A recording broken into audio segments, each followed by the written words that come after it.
Boa noite a todas e todas. Bom dia e boa tarde a quem irá nos ouvir em outros momentos. Sou Jaqueline Ventapane. Eu estou hoje junto com Paulo Canabrava, a professora Beatriz Bício, o professor Flaviano Isolan, que se incorporou recentemente à coordenação do LPPE, e a partir de hoje a nossa parceria, apresentando esse nosso último encontro de 2020 do Diálogos em Sul Maior. Essa parceria que se estabeleceu entre o Laboratório de Pesquisa e Práticas de Ensino em História do Instituto de Filosofia e Ciências Humanas da UERJ, o Núcleo Interdisciplinar de Estudos sobre a África, Ásia e as Relações Sul-Sul do Departamento de Ciência Política da UFRJ e a revista Diálogos do Sul, na verdade, vem de longa data. Desde 2004, nós do LPPE e a Beatriz Bício trabalhamos na recuperação do acervo da antiga revista Cadernos do Terceiro Mundo, que foi fundada e editada por ela e por Neiva Moreira. E nos juntamos nessa parceria com a revista Diálogos do Sul, que, como ela mesma se apresenta, é herdeira desse espírito da Cadernos, nessa luta por abrir os espaços para além da mídia hegemônica que invisibiliza as realidades do que hoje chamamos Sul Global. Nossa proposta é estabelecer o diálogo entre a universidade e a sociedade civil, compreendendo nossa inserção neste sul global não apenas como um espaço geográfico ou geopolítico, mas como uma ideia integradora de libertação, de desconstrução da hegemonia do Norte e de construção de um mundo melhor.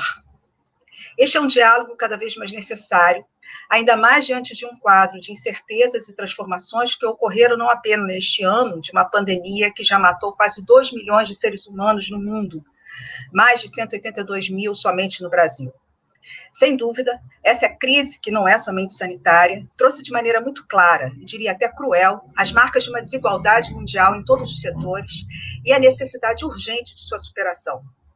Estamos vendo, já de alguns anos, disputas pela hegemonia do poder mundial, que não estaria mais exclusivamente nas mãos dos Estados Unidos, tradicionalmente visto como o mais poderoso do mundo, mas que tem também nesse cenário a presença forte da China, que parece tecer, com a milenar paciência oriental, uma tapeçaria que se estende pelos muitos espaços.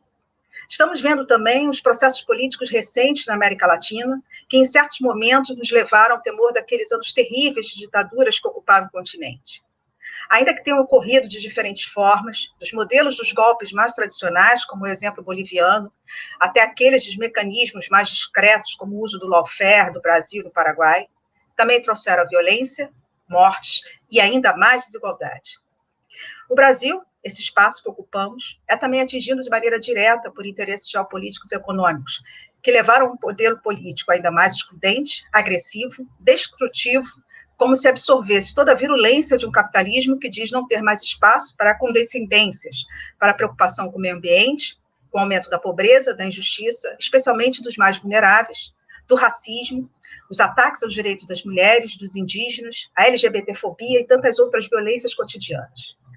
E aos muitos que perderam suas vidas e as famílias destes, não somente pela pandemia, mas pela violência e as muitas formas de opressão, nosso respeito e nossa empatia. E que capitalismo é esse em que tudo isso se insere? Que transformações podemos ver neste mundo, agora em que a própria sobrevivência humana está em jogo por conta de um vírus microscópico e uma acelerada destruição ambiental? Para pensarmos e falarmos um pouco sobre isso, fechamos nossa programação de 2020, esse ano tão conturbado, com a presença do economista e professor Ladislau Dobor. O professor Dobor é professor titular da pós-graduação da Pontifícia Universidade Católica de São Paulo, foi também consultor de diversas agências das Nações Unidas, atuando como assessor técnico de projetos em vários países, como na Guiné Equatorial e Nicarágua, atuou como consultor do secretário-geral da ONU, atuou e ainda atua como consultor de vários governos de estados e municípios no Brasil e em outros países e de organizações do Sistema S, como o SEBRAE, além de conselheiro de vários institutos, como o IDEC, Instituto Paulo Freire e outros. Em 2017, recebeu o prêmio Personalidade Econômica do Ano pelo Conselho Federal de Economia.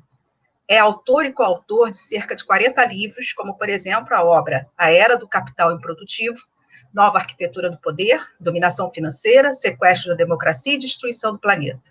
E também de diversos artigos, que estão disponíveis em seu site, dobor.org. um site generoso, que recomendamos muito, acessível a todos. É o compartilhamento democrático dessa experiência riquíssima do conhecimento do professor e de outros intelectuais. Em seu último livro, lançado agora, em 2020, O Capitalismo se Desloca, Novas Arquiteturas Sociais, ele nos fala das metamorfoses do capitalismo. Uma obra necessária para tentarmos responder às nossas angústias. Como lemos logo nas primeiras linhas do prefácio, estamos todos procurando novos caminhos. Temos o quadro do caos financeiro, temos uma crise ambiental que tenta nos dizer que nossos recursos não são ilimitados, temos o aprofundamento da desigualdade, onde ricos ficam cada vez mais ricos e inexiste uma distribuição justa dessa riqueza, e temos uma pandemia. E temos um capitalismo que se encontra em mudança acelerada e profunda, caracterizando aquilo que seria, segundo o professor, o modo de produção informacional e aquilo que chamou uma era do conhecimento. Mas, como ele mesmo indaga, que estrutura política e que relações de produção estão implícitas nas sociedades cujo fator-chave será o conhecimento. Professor Douba, é uma honra contarmos com a sua presença aqui hoje, nesse encerramento. Gostaria de iniciar pedindo ao senhor que falasse um pouco dessa sua obra para todos nós que estamos ouvindo, né? Depois, nessa dinâmica, nós vamos passar para os debatedores, mas que o senhor falasse um pouco desse seu livro, que é uma obra tão importante, nesse momento tão importante. Antes, só, eu queria dar um recado, que é a professora Ângela Roberti, né, que estaria conosco. Ela pediu mil desculpas, mas ela teve um previsto profissional e acabou não podendo estar aqui, né? Depois nós vamos abrir para as perguntas do público, que podem mandar pelo chat do YouTube e pelo Facebook. Então, professor Douba, de novo, muito obrigado, muito boa noite, e a palavra é sua agora, professor. Olha, queria agradecer. É imensamente importante fazer essas discussões. O Paulo Clias escreveu "Estão soprando ventos de mudança". Eu acho que uma caracterização, né, desse ambiente em que estão procurando rumos, né? Nós temos como a Jacqueline mencionou, uma convergência de crises, né? A crise ambiental é absolutamente catastrófica. Não é só o clima, mas o clima está preparando situações dramáticas. O importante é entender que essas mudanças elas são de longo prazo e de grande inércia. Você pode usar a imagem do Titanic, o Titanic pode ver a 1 quilômetro o iceberg, 1 quilômetro já era, porque até começar a virar essa massa, a gente já sabe que aquecimento global 2050 já está dado. O aumento demográfico, nós vamos para cerca de 2,5 bilhões de habitantes, já está dado. Por aí vai, né? Então, a mudança de grandes rumos para reduzir a destruição ambiental, ela se choca com a nossa dificuldade de pensar de maneira sistêmica e no longo prazo, né? Para nós, 2030 era 2030, 2050, né? Isso é amanhã, em termos históricos, é amanhã, né? Então, o enfoque metodológico que eu peguei consiste essencialmente nessa visão sistêmica e visão de longo prazo. Nós temos a catástrofe ambiental, redução da biodiversidade. Nós, em 40 anos, destruímos 52% dos vertebrados do planeta. Vai nesse nível, né? Então, a gente tem que ter essa visão. Por outro lado, temos a desigualdade que aumentou de maneira absolutamente explosiva. Eu queria dar uma coisa que parece até surrealista, né? Agora, com a economia caindo em plena pandemia, 42 bilionários brasileiros, milionários em dólares, tá? Portanto, já gente muito rica, eles aumentaram suas fortunas. Isso é segundo a Forbes, os americanos que trazem esses dados, né? Aumentaram suas fortunas em 180 bilhões de reais em 4 meses, em plena pandemia, o equivalente a 6 anos de Bolsa Família que atinge 50 milhões de pessoas, isso é para 42 pessoas, e não pagam imposto, porque lucros e dividendos distribuídos são isentos de imposto. Quer dizer, é um grau de surrealismo, de apropriação de recursos, que gerou uma dinâmica nova, né? O processo de acumulação se deslocou em profundidade. A gente está acostumado com o capitalismo que, em particular, na sua versão welfare state, estado de bem-estar, ou o New Deal de Roosevelt, etc., funcionou de maneira interessante, permitiu dinâmicas muito fortes, né? Peguem, eu uso o exemplo de um produtor de sapato, a gente pode dizer que ele está explorando os operários, mas está produzindo sapato, o que é útil, está gerando emprego, o que é bom, e está pagando imposto, o que permite ao governo pagar as infraestruturas que melhoram a produtividade das empresas e pagar as políticas sociais que melhoram a qualidade de vida das famílias, né? Quer dizer, esse era o capitalismo produtivo que a gente via, né? Hoje, não se ganha dinheiro mesmo dessa forma. Se ganha dinheiro através da intermediação financeira, do sistema de taxas de juros, através dos dividendos. Dividendos são as remunerações dos acionistas, né? Aí o Piketty ficou famoso por um aporte muito claro, né? O crescimento de produção de bens e serviços no mundo cresce 2,5% ao ano. Agora, aplicações financeiras de monta rendem entre 7% e 9% ao ano. Aplicação financeira é diferente de investimento. No Brasil se cruza tudo, mas é diferente. Você está só com papéis e computador. Eu posso ganhar dinheiro com uma aplicação financeira, não aparecer uma casa a mais ou um par de sapato a mais no país. Ganhar dinheiro intermediando papéis, vendendo moedas, comprando mercados do futuro, um conjunto dos sistemas financeiros, isso rende entre 7% e 9% ao ano. Onde é que os capitais estão indo? Está indo para o rentismo, para ganhos em aplicações financeiras. Isso, de certa maneira, paralisa o mundo econômico, né? O capitalismo se desloca, e esse é o sentido do livro, né? Agora, isso está baseado num conjunto de transformações tecnológicas que tem pela base. Por exemplo, o dinheiro era uma coisa impressa por governos. Não é mais. Essas notas que a gente conhece, enfim, chamado dinheiro, isso representa hoje 3% da liquidez no mundo, né? Hoje são essencialmente sinais magnéticos. Esses sinais magnéticos navegam na velocidade da luz na internet, no planeta, chama High Frequency Trading, né? Sistemas de alta frequência, enfim, né? E o resultado é que nós temos governos nacionais e um sistema financeiro global. Ninguém controla esse processo. Você tem um desajuste radical, né? Quando um governo, em um lugar ou outro, tenta colocar impostos sobre esses fluxos, né?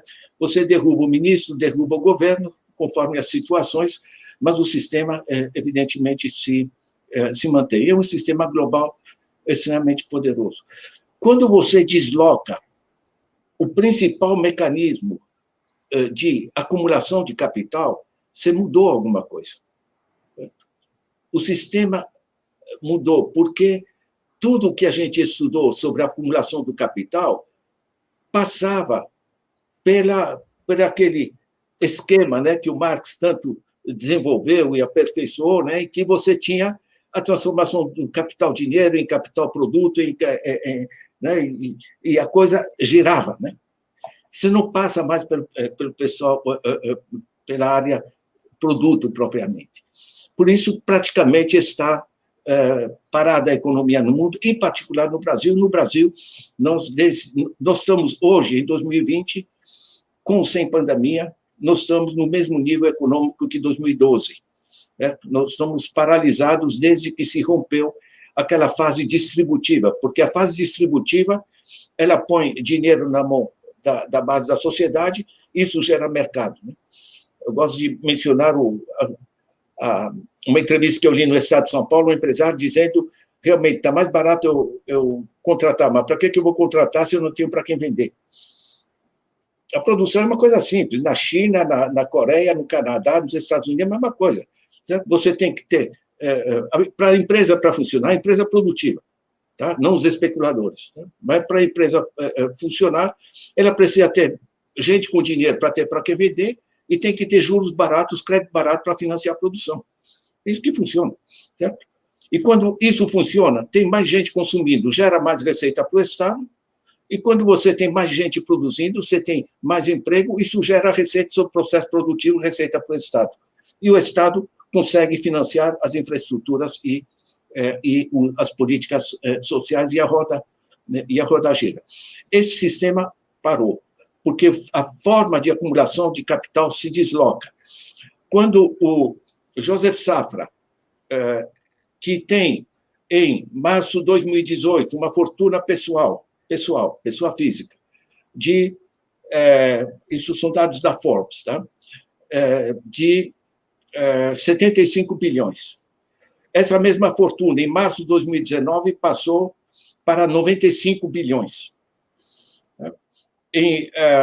Agora, em 2020, passou, em plena pandemia, passou para 120 bilhões. Fortuna pessoal. Não paga imposto, tá? Lucros e dividendos isentos de imposto. Para ganhar dinheiro, vejam discussões de alguns anos atrás do Grupo Sadia, por exemplo. Né? Você tem o diretor de produção dizendo, vamos fazer mais uma unidade produtiva, e o diretor financeiro ele diz, vamos ganhar dinheiro, gente, eu vou fazer uma aplicação do nosso dinheiro em títulos do governo, estou rendendo mais do que qualquer lucro produtivo. Por que a Samarco gerou o drama que se criou ali em Mariana? Eles não sabiam, fazia 2 anos que não sabiam que estava vazando. O brasileiro não sabe fazer barragem. O Brasil construiu Itaipu, gente. Né? Mas, na realidade, você tem que pagar dinheiro para os acionistas, que são Vale do Rio Doce, através da Vale do Rio Doce, na época, a Vale Participações, por sua vez, Banco Bradesco, que, aliás, não aparece na imagem, e são acionistas do Bradesco nacionais e internacionais. E, por outro lado, a Abiliton. Entre proteger a barragem, investir no processo produtivo. Uma empresa que nada em dinheiro, porque ele está exportando minério que não precisou produzir. Essa empresa prefere repassar o dinheiro para os acionistas, porque o bônus e o salário dos executivos são proporcionais ao que repassam em termos de dividendos e não quanto estão reinvestindo na empresa.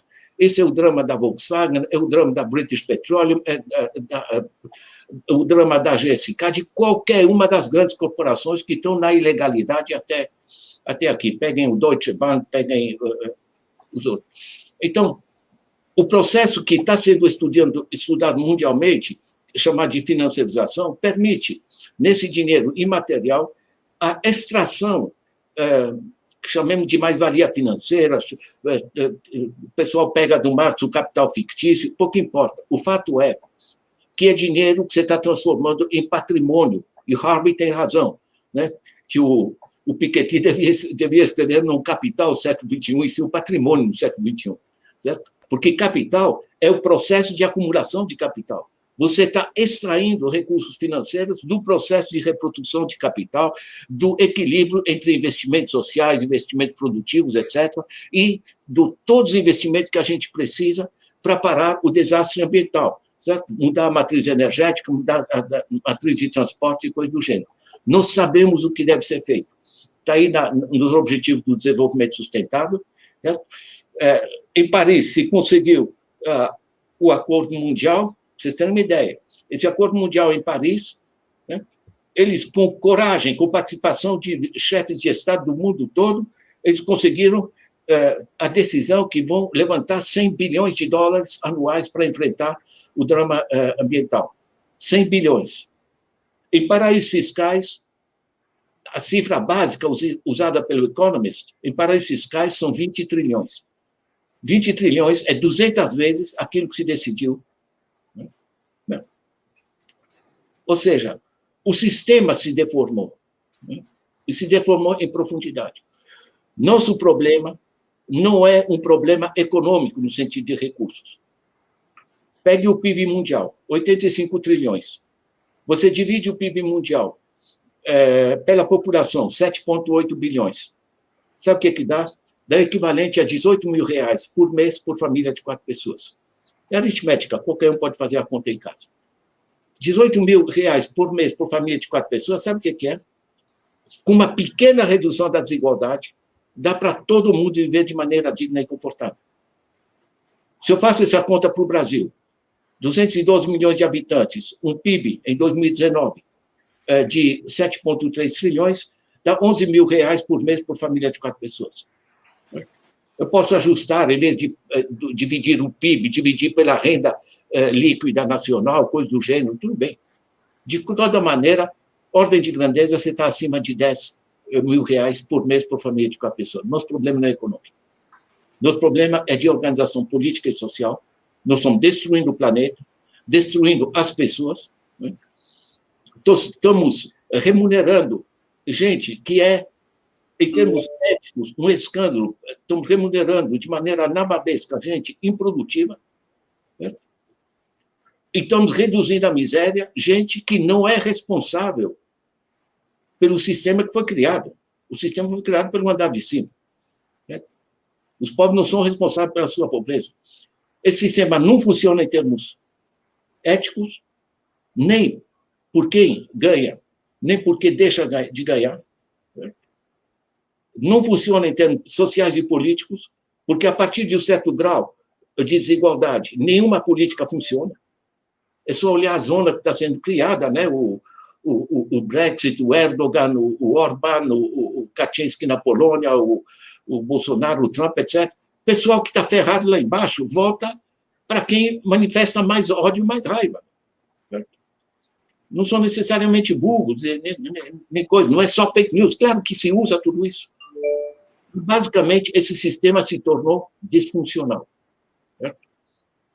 Agora, em termos metodológicos e de análise, o que eu proponho nesse livro, eu gostaria muito que as pessoas se interessem, é um livro pequeno, tá? E de simples leitura, mas é uma mudança de enfoque. Tá? O subtítulo é Novas Arquiteturas Sociais. Ou seja, eu vejo, por exemplo, setor informal, no Brasil, 40 milhões de pessoas. Né? Nós somos um país de 212 milhões de habitantes, 33 milhões apenas de empregos privados formais. O negócio não funciona. Setor informal na África do Norte, 70%. Ou seja, você tem um grau de desajuste que a gente tenta... Não, vamos fazer políticas de emprego.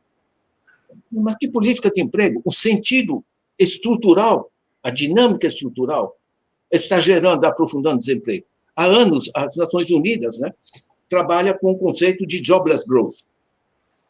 Não é que não tem crescimento, não tem emprego, não. É um crescimento sem emprego. Então, nós temos que ir para outras dinâmicas de profundidade. A gente tentar defender o que a gente tinha, né? A gente lamentar que as leis do Getúlio Vargas, ali dos anos 40, estão sendo destruídas, né? Nós não estamos mais no tempo do Bismarck, todas essas coisas acabaram. Em compensação, você está indo para um sistema onde vai ter muito menos emprego, você vai ter que reduzir a jornada e redistribuir o emprego, né?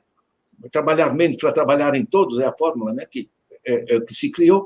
Você vai ter que organizar uma renda básica para todos, e temos o dinheiro para isso, o dinheiro não falta para nada, para essa coisa, para você assegurar essa transição, e por aí vai. De certa maneira, o que eu estou trazendo é o seguinte: em vez de acrescentar adjetivos ao capitalismo que a gente conhece, então chamar de capitalismo global, capitalismo financeiro, capitalismo isso, capitalismo aquilo, em vez de pensar como o velho se deforma, a gente pensar que novo está se formando. Para onde é que estamos indo? Esse é o eixo. Então, eu peguei um conjunto de mudanças. Mudou a forma de acumulação do capital. mudou a forma de emprego, né? A Leslie Bellotti deu uma apresentação muito interessante ontem numa banca, né? Antigamente, você precisava de alguém fazer um trabalho, você comprava o escravo, você comprava o homem, né?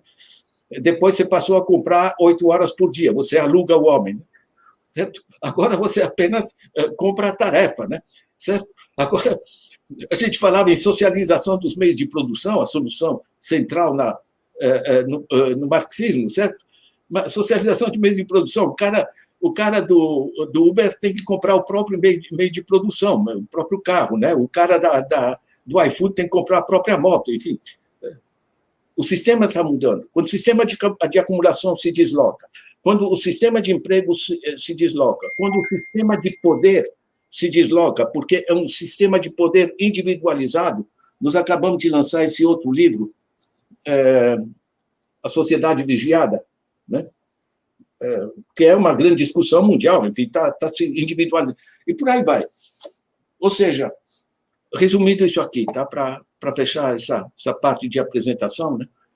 É que, de certa maneira, vale mais a pena a gente, em vez de apenas ficar pensando que pedaço do passado está se deformando, a gente pensar que outra realidade está se formando.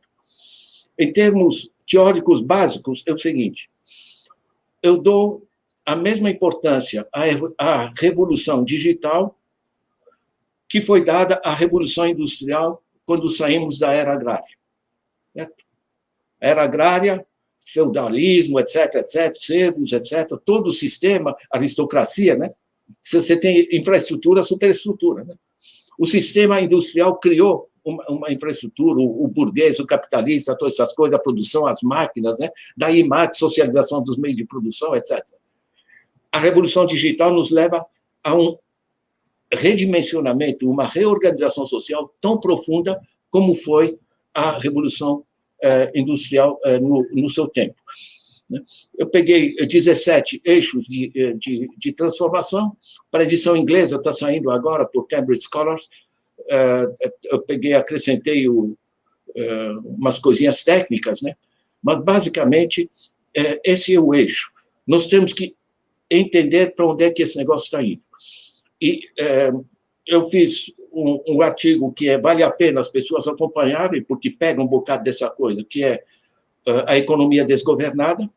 Ele foi publicado aí pelo pessoal do Vaticano para a reunião ali do Papa, para a economia de Francisco, né?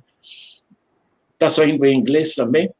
Eu estou levantando essas coisas do inglês, dessa coisa, porque nós temos que entrar na discussão internacional. No Brasil é mais grotesco. Como é que você pode ter taxa de juros de 250%?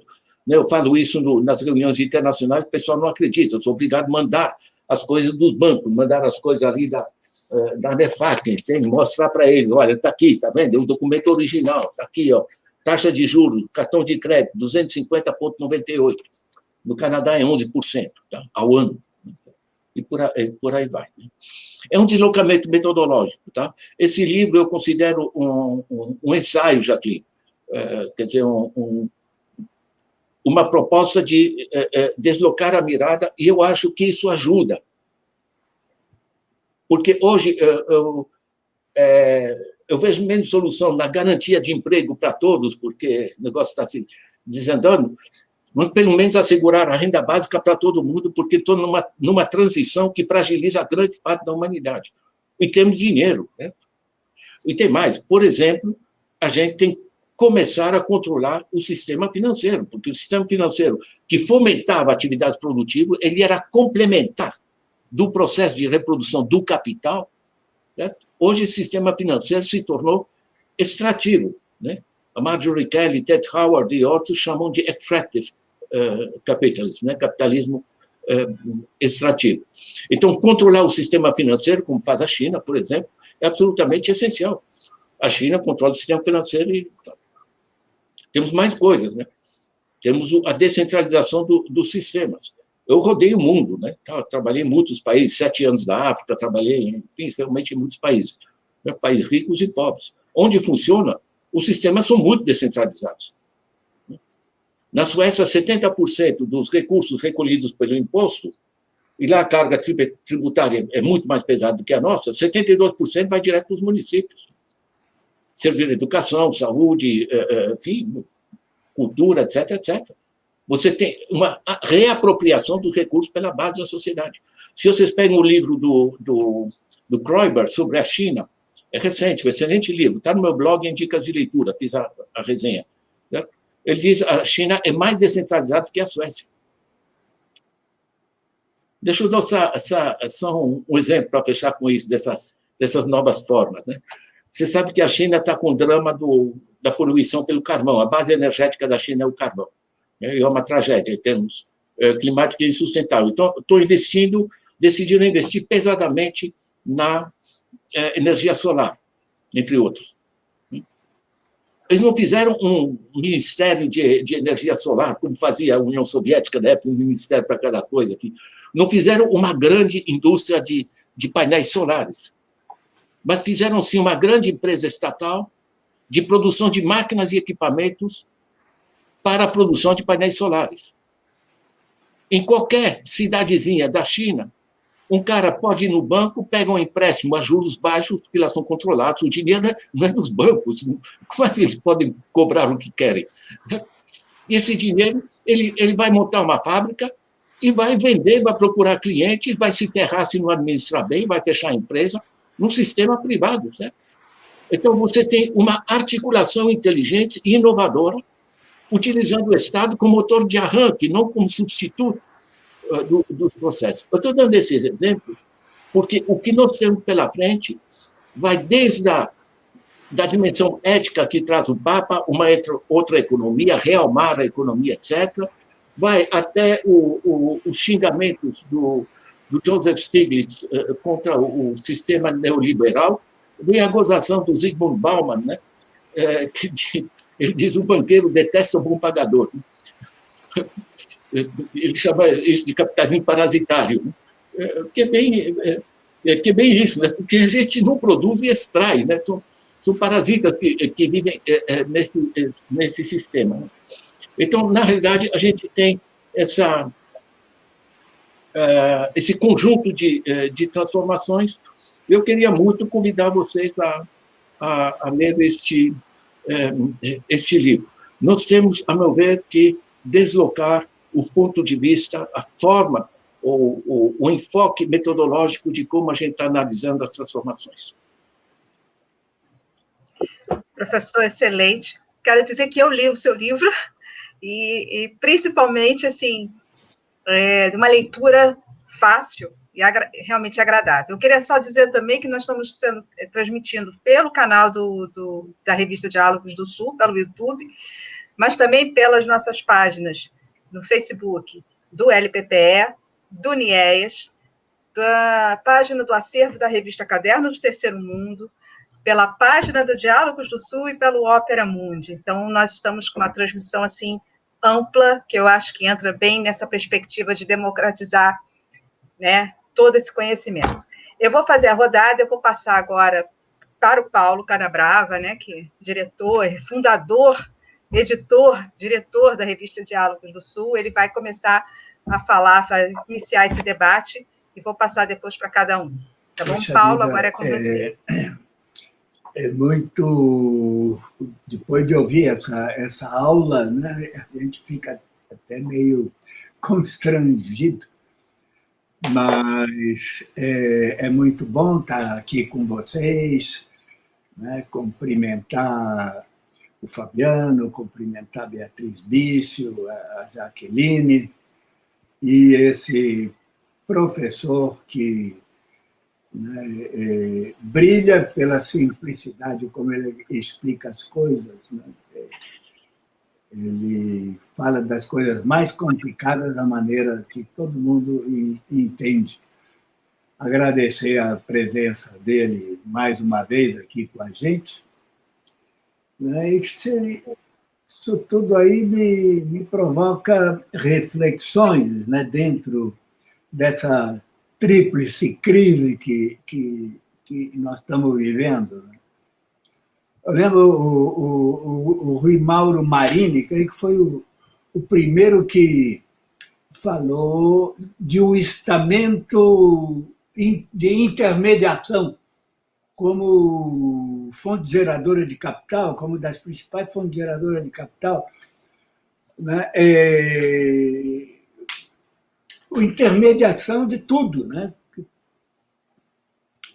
Tem lá o cara que intermedia um negócio imobiliário, mas acabou aparecendo essa intermediação financeira que se tornou, como disse o Ladislau, a principal fonte de enriquecimento. Outra coisa que eu relaciono, quer dizer, dinheiro há, né? A crise não é fiscal, é falsamente a crise fiscal. Então, eles descobriram uma outra fonte de fazer dinheiro. Uma fonte nova de fazer dinheiro. Você vê, por exemplo, o programa do Ministério da Infraestrutura. Então, está lá o programa, objetivo, metas, tal. É vender tudo. Então, o Estado virou, né, um grande intermediador de vender as coisas que não lhe pertencem, porque são propriedades públicas.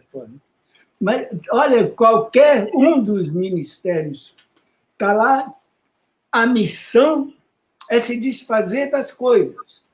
Então, está lá, questão ferroviária, vender, né? E o que já depois de ter vendido tudo, fazer concessões. Mas primeiro se desfazer das coisas. Aeroporto, vamos vender 5 aeroportos, não sei quantas ferrovias, tudo isso para arrecadar 1 bilhão, uma merreca, né? 20 milhões, 20 bilhões, perdão. Tudo isso para arrecadar 20 bilhões. Como é que nós vamos chamar? É um Estado arrecadador, né? Arrecadar dinheiro vendendo o que não lhe pertence. E o que eles fazem com esse dinheiro? Esse que é também a outra questão, né? O que eles fazem com esse dinheiro? Também está bem explicado aí pelo professor Ladislau Dovo, né? O que eles fazem? Paga juros para os bancos, paga juros da dívida. Sequer dá para pagar os gastos correntes, né? Eles usam tudo isso para pagar juros da dívida, investimento mesmo em coisa nenhuma eles fazem. Então, nós estamos numa crise aí, essa tríplice crise, que é a crise sanitária, que é a crise econômica, né? Crise política, crise moral. E eu estou muito preocupado, porque não vejo saída. Eu só vejo a gente ir para mais fundo nesse buraco que eles... Né? Eu lembro do almirante Albarracín, na Bolívia. Ele disse: chegamos ao poder, estávamos ao borde do abismo e hemos dado um passo hacia adelante. Eu vejo este governo, né, que assumiu estando o país à beira do abismo e deu um passo para frente, deu um passo adiante. Como é que nós vamos sair desse abismo, Ladislau? Essa aí que é a questão. A questão é política, não é mais econômica. Olha, é uma questão, Paulo, é uma questão de organização econômica e social. As grandes mudanças surgiram sempre da crise. Tá? O New Deal foi um avanço fantástico sobre um sistema financiarizado que estava tramando o país nos anos 20, certo? O Roosevelt, a partir de 1933, cria o New Deal. Por que ele consegue colocar o imposto com uma alíquota de 90% sobre capital financeiro parado. Meu, era por causa da crise. Por que a gente conseguiu fazer o welfare state? Porque 60 milhões de mortos, uma guerra pavorosa, gente absolutamente pé da vida por toda parte, e mais, gente saindo da guerra, adultos armados por toda parte. Tá? Eles decidiram, e a presidente da União Soviética decidiram, olha, vamos fazer um capitalismo simpático agora. Né? Quer dizer, do que eu discuto com vários tipos de pesquisadores internacionais, é que, a partir de um certo momento crítico, e a crise está se aprofundando no planeta, essa convergência da crise ambiental, crise da desigualdade, caos financeiro, desarticulação política e, em cima disso, a pandemia, está gerando esse clima de busca de rumos. Se descobre a vacina e a gente vai capegando e vai dando muletas aí para o sistema sobreviver, Deus sabe, né? Agora, a gente sabe o que deve ser feito, tem os objetivos do desenvolvimento sustentável, nós temos os recursos, tá? É só tirar um pouco dos paraísos fiscais, é só a Apple, a Amazon e os outros, GAFAM, tal, pagarem um pouco de impostos, né? E temos as tecnologias. Nós não temos problema. O nosso problema não é o meio ambiente, não é a educação, não é a saúde, não é isso, não é aquilo. O problema é o governo que está. Nosso problema é a falta de capacidade, de processo decisório para enfrentar os problemas.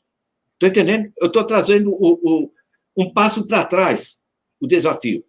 Tá? Nós não estamos conseguindo transformar, por exemplo, a educação. Né? A educação se transformou em boa parte porque foi empurrada pela pandemia. Estamos todos em casa nos familiarizando com Zoom, StreamYard, do diabo, certo?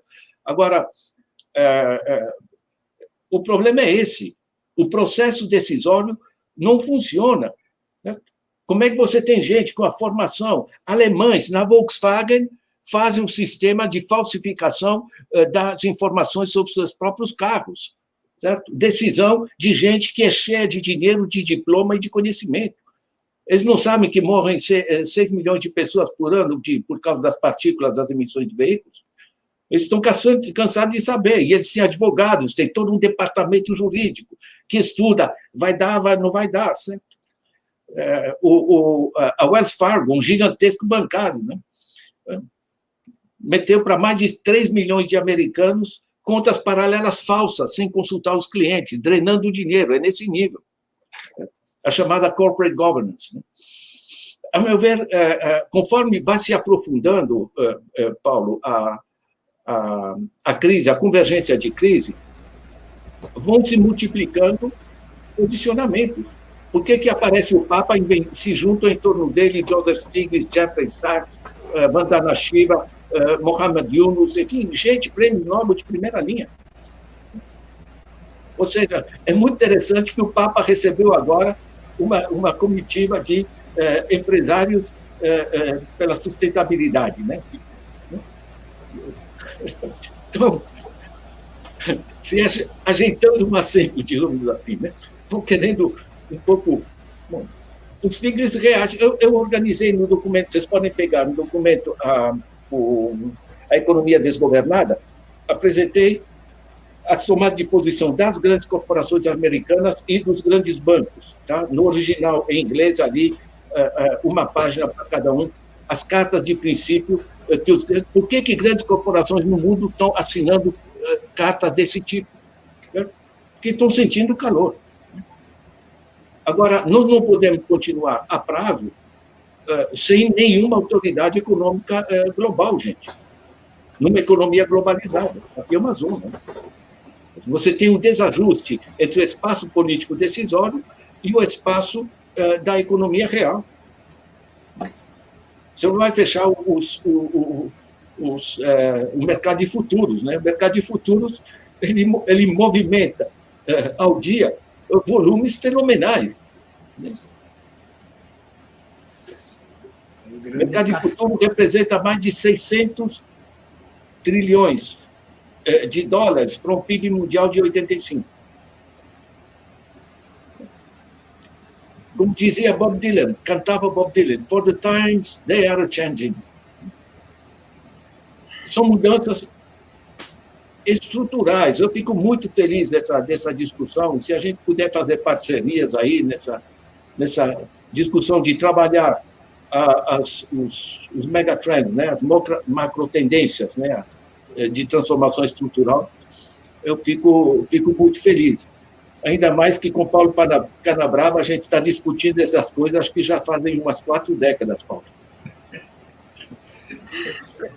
Professor, vou passar agora para Beatriz Bício, que é a coordenadora, nossa querida Beatriz, né, fundadora da revista Caderno Terceiro Mundo, é a coordenadora atual NIEAS da UFRJ. Beatriz.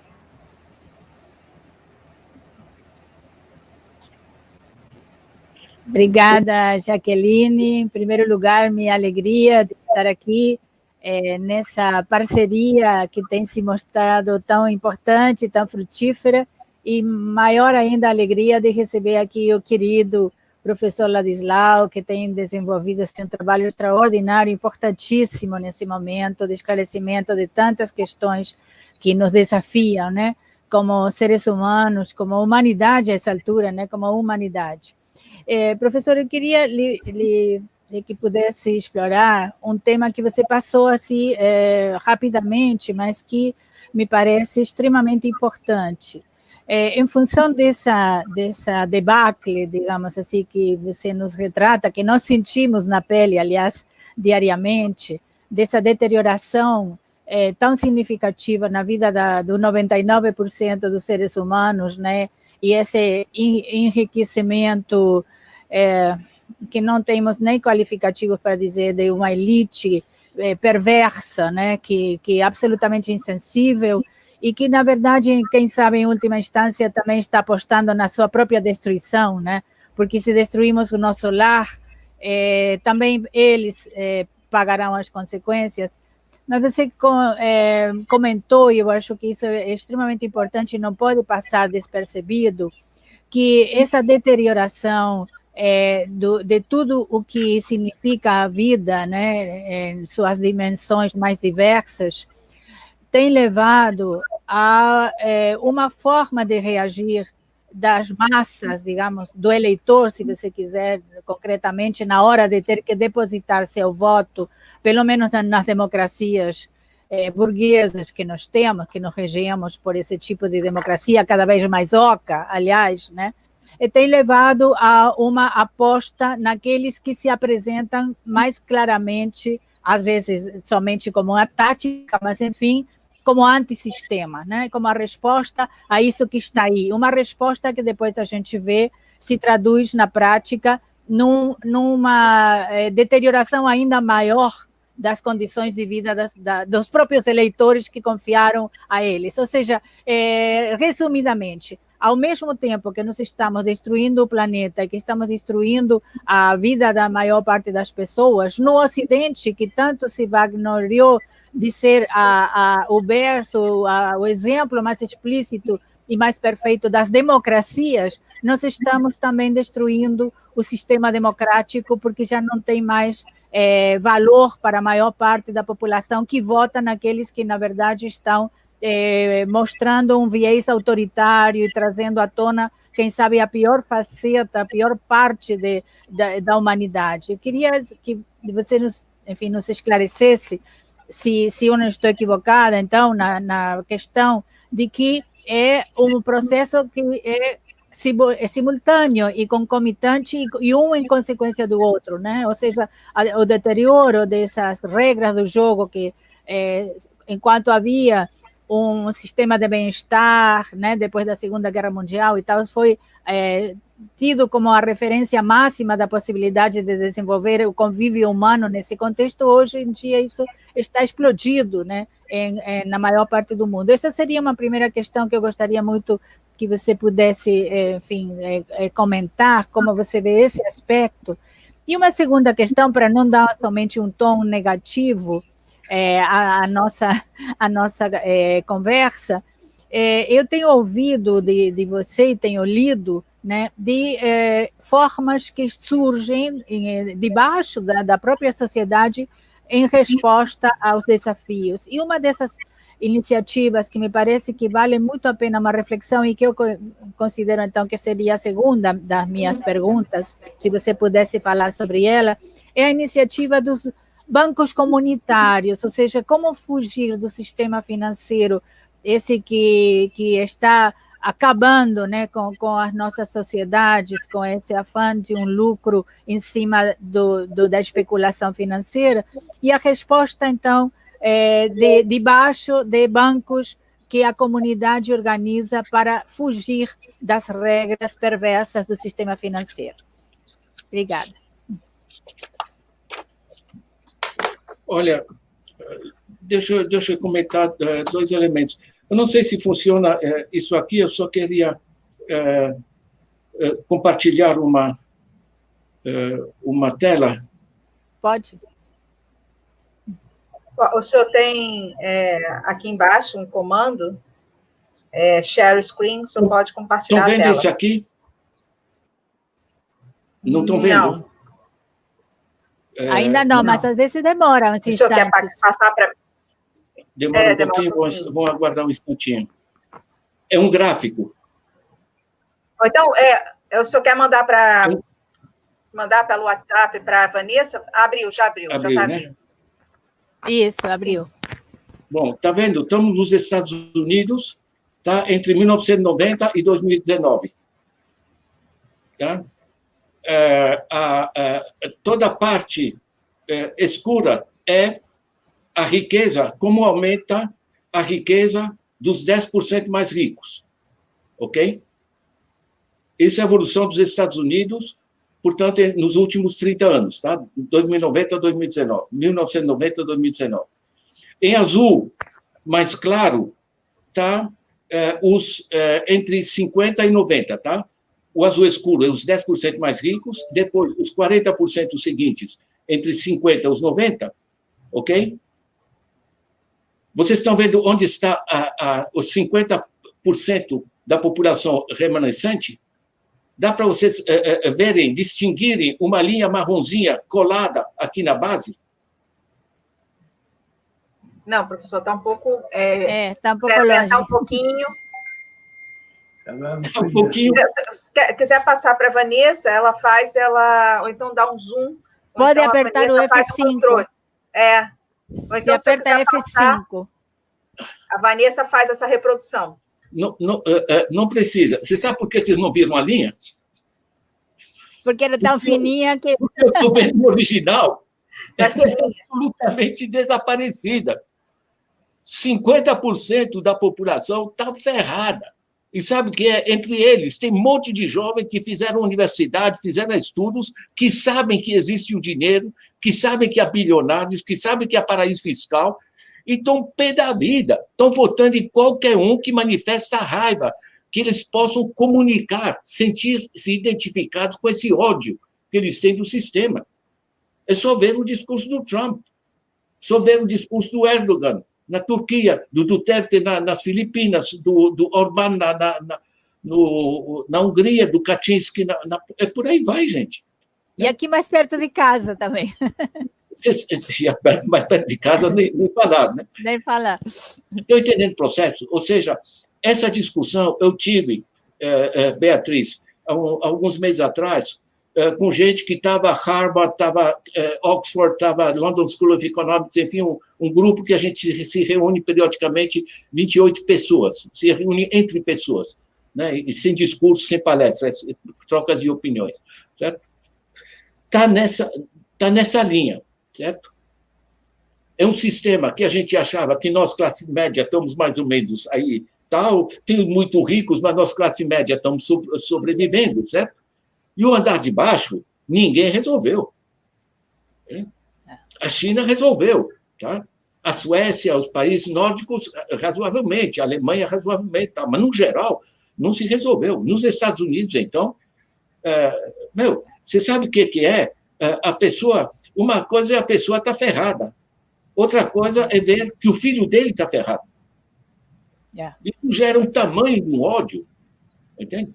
Então, essa dimensão psicológica é fundamental, porque eu, quando trabalhava no Jornal do Comércio nos anos 60, que eu cobria a área rural, eu ia para aquelas usinas, dizia uma miséria preta, tá?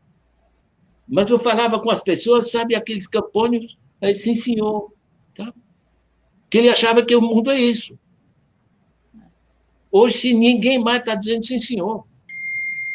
Eu uso uma imagem que para mim foi impactante, né, que é mais recente. Eu estive na Guiné-Bissau, um país muito pobre, né? Parei o jipe junto de é uma missão da ONU, né? Parei o jipe junto de um camponho preto, como se deve, com turbante, numa estradinha de terra, descalço. Certo? Fui falar com ele. Pois é, as chuvas não caíram, como é que vocês vão fazer, né? Ele olha para mim com tranquilidade, branco, jipe, e me responde: eu quero saber como vocês vão fazer. Sabe o que é isso? Estão devolvendo a bola. Os pobres do mundo estão pé da vida, estão com o saco na lua, de não poder ter uma clínica para mulher parir quando sabem que podem, que sabem que uma parte da sociedade tem. Acabou esse negócio, sabe, do servo, enfim, A temperatura do mundo está mudando. Ou a gente traz resposta, isso aqui vai para o brejo, entende? Revoltas por toda parte, maluquices religiosas, o negócio dos terrorismos, isso aí pega, entende? O cara tem 20 anos, sabe, ou 22 anos, não tem zero perspectiva. Dizem para ele: olha, tudo isso é culpa de fulano, não sei o quê, ou de tal religião, ou de tal grupo, e vamos lá. Tá? O mundo não está sequer conseguindo controlar a venda de armas para todos esses grupos. Armamento pesado. Os franceses estão vendendo, os ingleses estão vendendo, os americanos estão vendendo, tá? Os russos estão vendendo. Então, essa é uma dimensão. Tá? Eu acho que uma dimensão de entender que a base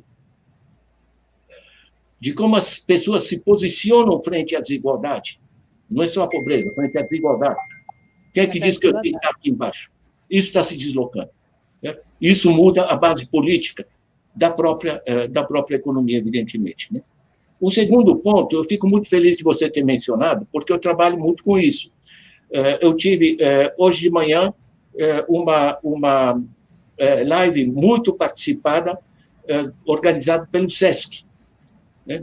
E conectando uma série de organizações, tinha cerca de 800 pessoas acompanhando, muito interessante, sobre iniciativas locais. Então, a gente tinha lá uma moça que trabalha com o sistema a Luciana, né, que trabalha com movimentos negros em periferias. Eles estão se organizando das mais variadas formas.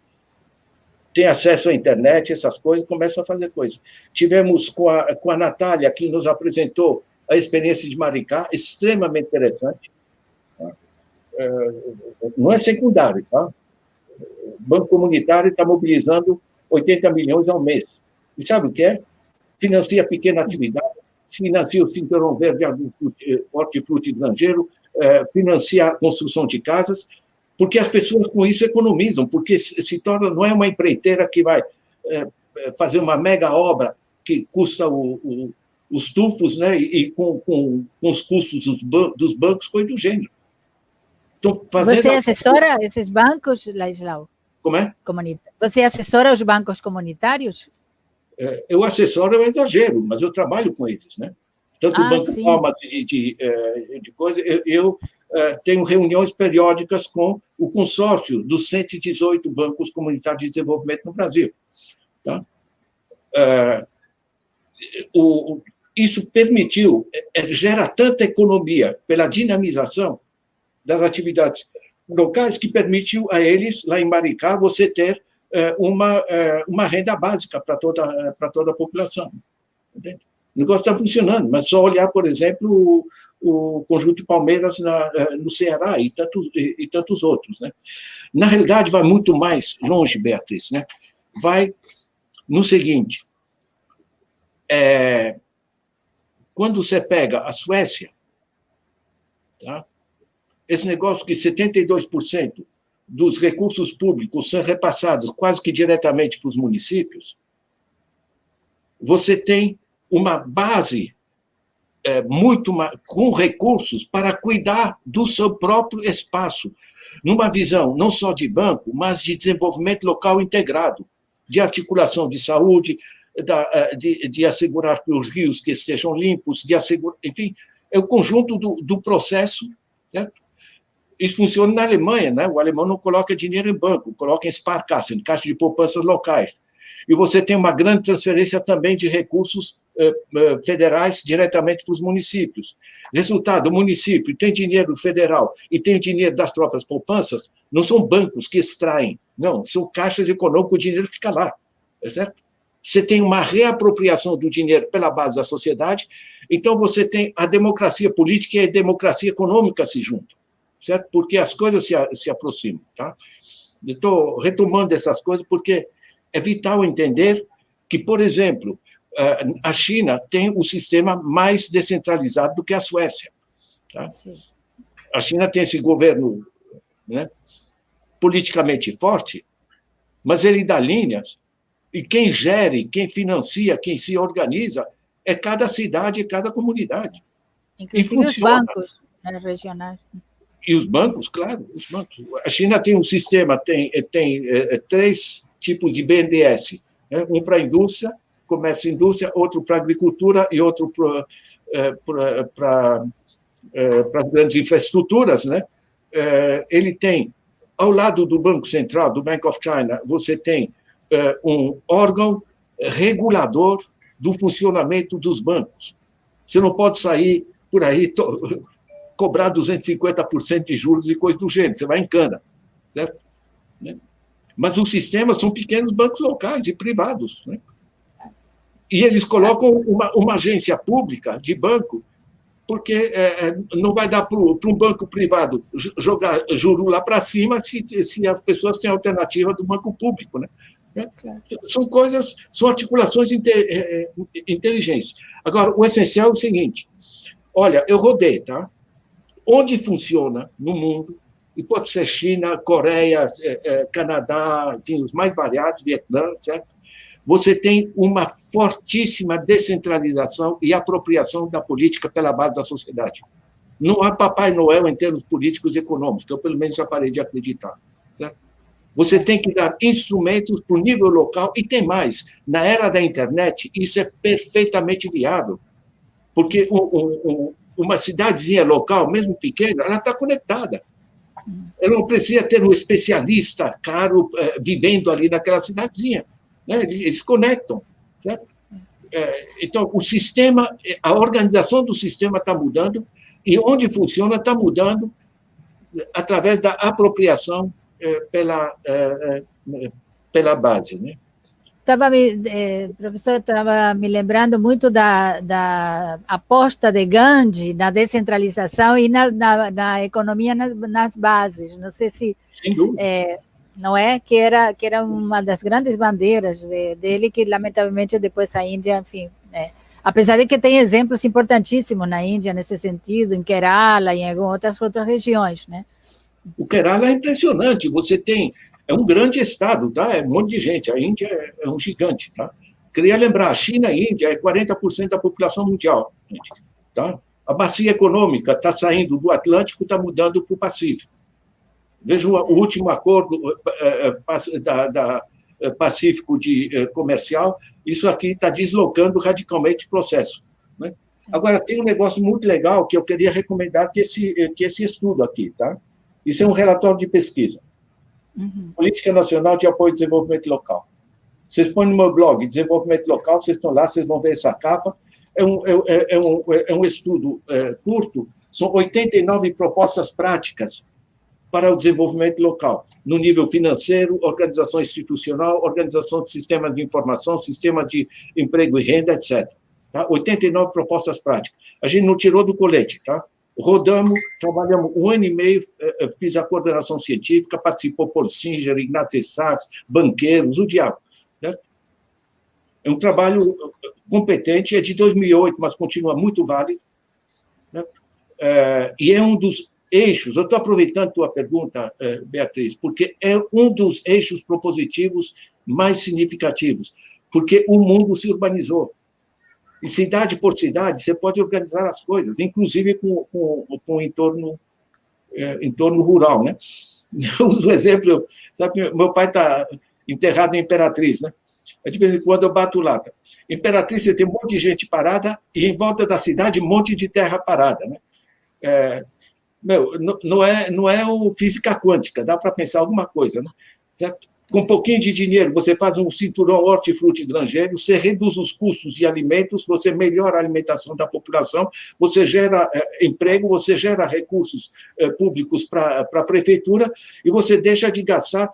Eu estive visitando os supermercados, me deram os números, 80% que está nas gôndolas é trazida de caminhão de São Paulo.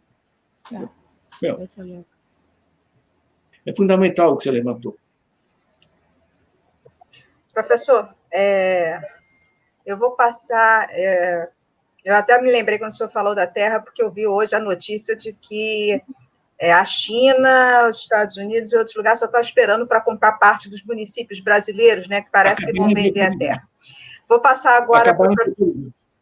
Acabaram de eu vou passar para o autorizar o governo brasileiro. Pois é. Pois é uma coisa absurda. Vou passar para o professor Flaviano. O professor Flaviano está se incorporando agora, é o coordenador nosso acadêmico do LPPE, que ele vai fazer essa rodada de perguntas e depois eu vou abrir, tem algumas perguntas do público, e aí eu vou passar para o senhor. Flaviano. Bom, boa noite. Professor Ladislau, são duas colocações assim para os seus comentários, no sentido dessas reflexões macro, como o senhor mencionou primeiro. A primeira é o seguinte, eu acho que se não me engano, o David Harvey que fala que no atual momento de defesa que se está frente aos avanços do sistema, aos avanços do capital sobre o trabalho, o possível hoje seria primeiro fazer medidas keynesianas para depois tomar medidas mais radicais no sentido talvez de um socialismo. Acho que é um pouco de frase dele. Eu acho que é um pouco nesse sentido que o senhor trabalha nos seus livros também, pelo menos o senhor menciona esse tipo de reflexão.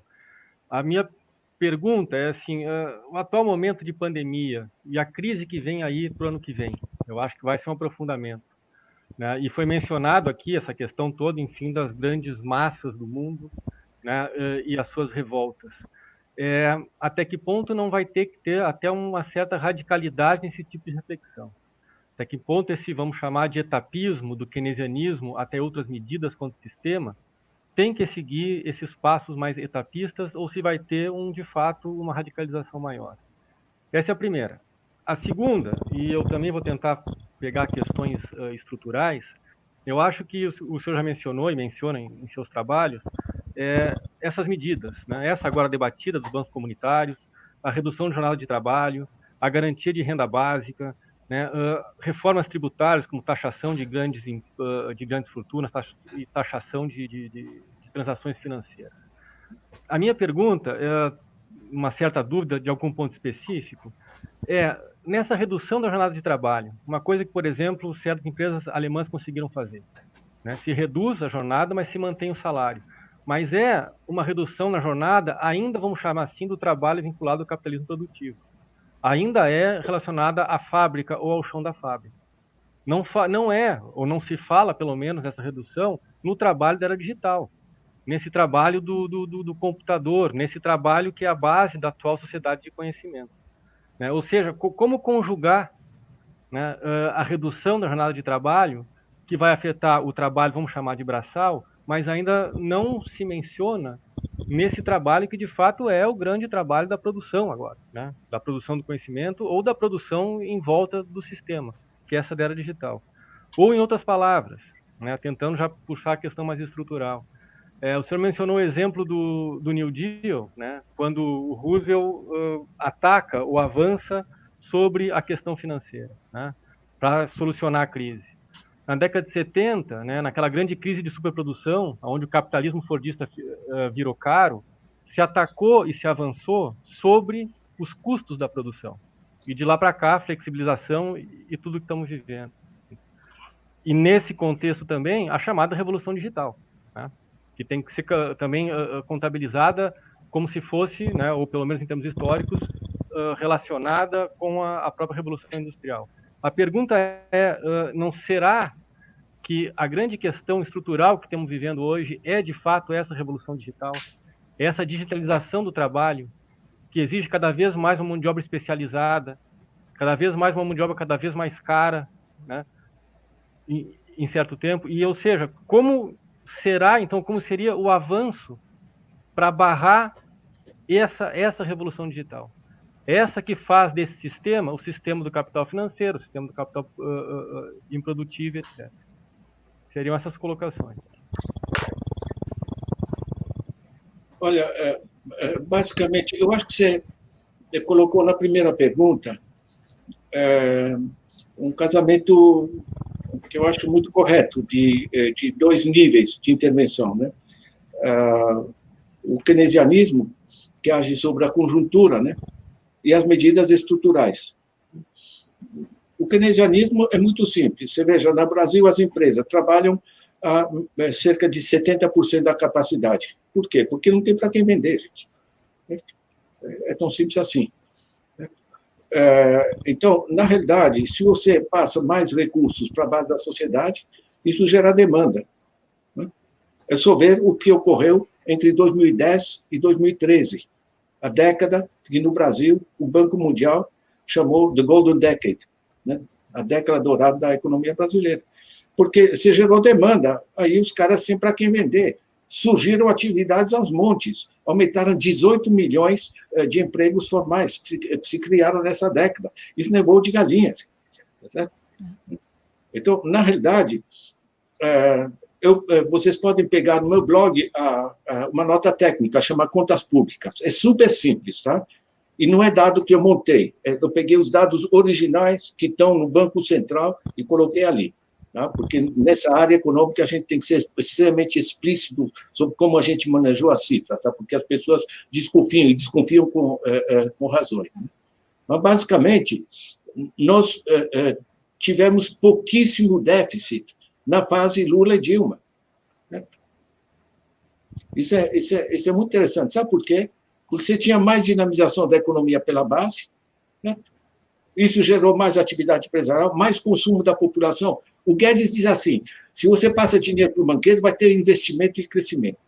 Mas se você passa dinheiro para a população, eles consomem e somem. Né? O que é de uma burrice radical, porque o cara, quando consome, ele compra, ele não consome de graça. Esse dinheiro vai para o comerciante tem que repor o estoque, faz encomenda nas empresas. No consumo, você tem 40% de imposto. Nos processos produtivos, você tem imposto. Gente, e a roda gira, tanto assim que até 2013 nós tínhamos crescimento econômico, né? Um crescimento econômico, em média, de 4%, né? E de lá para cá nós estamos com crescimento zero, tá? A partir de 2014. Por que eu pego 2014? Porque em 2014, com a Lava Jato, eles quebram a Petrobras, quebram a Odebrecht, monta todo o sistema da guerra eleitoral. A Dilma vai ganhar, mas não vai governar. Tem um conjunto de processos e a guerra dos bancos contra a Dilma, certo? Porque ela tentou baixar as taxas de juros, né? Que eram exorbitantes, isso que estava paralisando a economia. Né? O maravilhoso do ponto de vista dos banqueiros, né, é que eles criaram e aprofundaram a crise com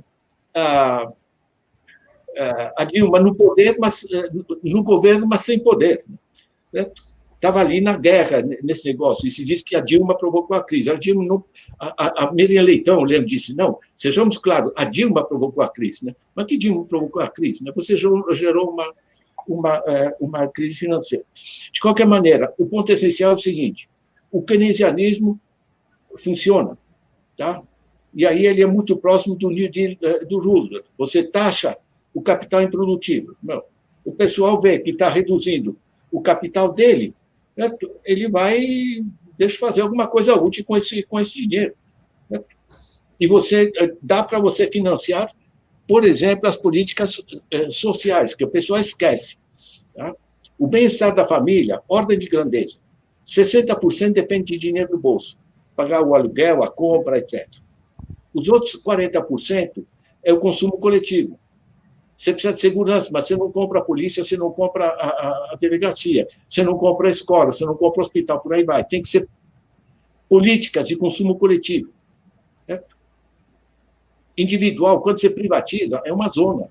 É só ver nos Estados Unidos, só ver na Suíça e outros privatizados, e compara com onde são estatais. Pega a China, pega o Canadá, pega a Suécia, enfim, países politicamente muito diferentes, mas que entenderam que o acesso à saúde, acesso à segurança, acesso à educação, essas coisas, são investimento nas pessoas. E são muito mais baratos, mais eficientes quando são públicos, gratuitos e universais. Então, você não tem estado mínimo, estado máximo. Você tem coisa. Produzir tomate e bicicleta, deixa as empresas fazer. Certo? A China também deixa. Certo?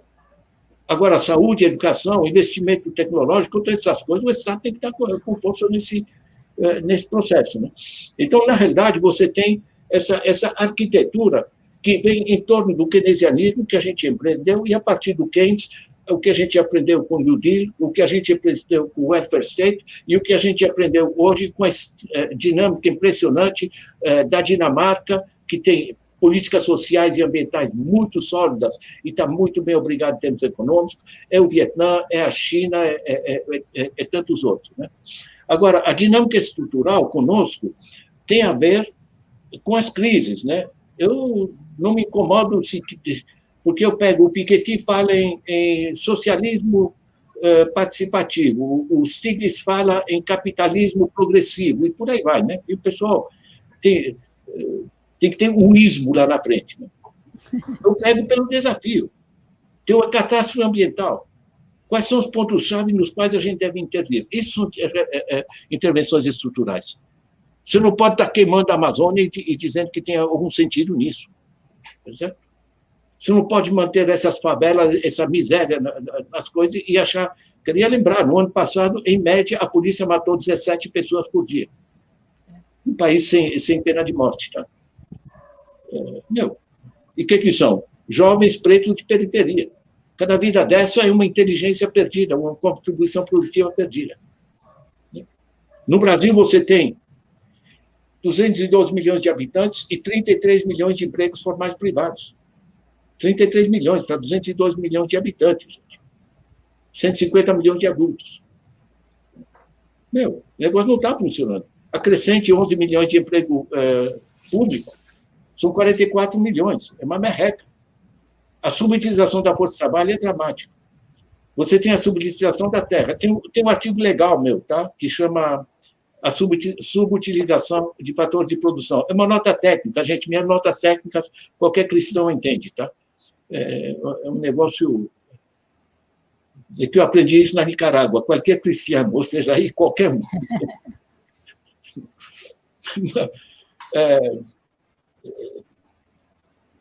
Nós temos um país gigante, 8,5 milhões de quilômetros quadrados. Isso dá 850 milhões de hectares.